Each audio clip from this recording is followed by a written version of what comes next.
Meu falecido marido, ou minha falecida esposa, falecido companheiro ou falecida companheira não estava aposentado, talvez recebesse benefício assistencial, o famoso BPC-Loas, faleceu após ficar longo período sem pagar nenhuma contribuição para o INSS. Terei direito à pensão por morte? Resposta: depende. Caso ele ou ela tenham o direito adquirido a uma aposentadoria, esse direito adquirido não foi exercido, mas se o dependente do falecido comprovar que ele já tinha direito adquirido a uma aposentadoria, seja uma aposentadoria por invalidez, seja uma aposentadoria por idade, ou por tempo de contribuição, ou o que for, ele, mesmo sem ter recebido, sem ter tido implantado o benefício previdenciário, deixará a pensão por morte para seus dependentes. Vamos ler aqui o tema 225 da TNU. É possível a concessão de pensão por morte quando o instituidor, apesar de titular de benefício assistencial, tinha direito adquirido a benefício previdenciário não concedido pela administração. No tema 225, ele menciona a hipótese de apesar de titular de benefício assistencial. Por quê? Porque o benefício assistencial normalmente é concedido para quem não tem direito a uma aposentadoria, uma vez que quem detém o direito à aposentadoria não precisaria se submeter às regras do BPC-Loas. Mas independente disso, vamos imaginar, o seu marido ou sua esposa faleceu, já estava 5, 6, 7 anos sem pagar o INSS, e ele acreditava não mais ter a proteção previdenciária, ele acreditava ter perdido a condição de segurado. Passou até o período de graça lá, do artigo 15 da Lei 8.213. Passou até o período de graça. No entanto, você comprova que lá atrás, antes de perder a condição de segurado, ou melhor, antes de ultrapassar os 12, 24 ou 36 meses, dependendo do caso, ele já estava totalmente incapaz para o trabalho. Portanto, fazia jus à aposentadoria por invalidez. Um aposentado por invalidez, quando falece, deixa a pensão por morte para seus dependentes, uma vez que ele tem preservado a sua condição de segurado.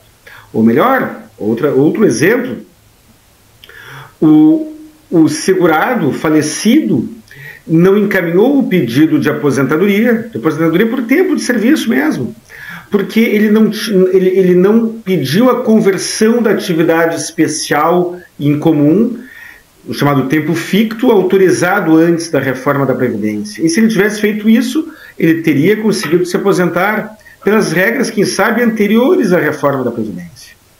Mas, quem sabe, o falecido ou falecida tinha tempo no CNIS que suficiente para uma aposentadoria e simplesmente não a encaminhou. Ou talvez ele não tinha o tempo anotado no seu CNIS porque algum empregador deixou de verter as contribuições. E aí, então, seria necessário averbar aquele tempo pós-mortem para reconhecer o direito adquirido do falecido, para então não ressuscitar o falecido, ressuscitar a sua condição de segurado para que os seus dependentes tenham a pensão por morte. Vamos imaginar que o segurado tenha tido tempo rural, tenha tido tempo de escola técnica com algum tipo de remuneração, tenha tido períodos de seguro-desemprego, que são situações em que muitas vezes, em que comumente o INSS não reconhece voluntariamente esse tempo e, portanto, na fase administrativa o INSS costuma negar a averbação deste tempo e, portanto, a sua contagem para fins de algum benefício previdenciário. E aí o seu dependente reúne essa documentação, reúne as testemunhas e comprova tudo isso. E assim ele consegue reconhecer o direito adquirido do falecido. Esses são apenas alguns exemplos. Existem outros exemplos que permitem a preservação da condição de segurado. Um O último exemplo, para que o vídeo siga curto, o último exemplo. Você comprova que o seu falecido marido, sua falecida esposa, já estava há 10 anos sem contribuir. Porém, ele já estava incapaz para o trabalho desde 10 anos atrás. Seja uma incapacidade continuada, seja uma incapacidade intermitente. Cada vez que alguém se torna incapaz para o trabalho, sendo segurado do INSS, cada vez que alguém se torna incapaz para o trabalho, ainda que por um único dia, ele adquiriu o direito do auxílio-doença.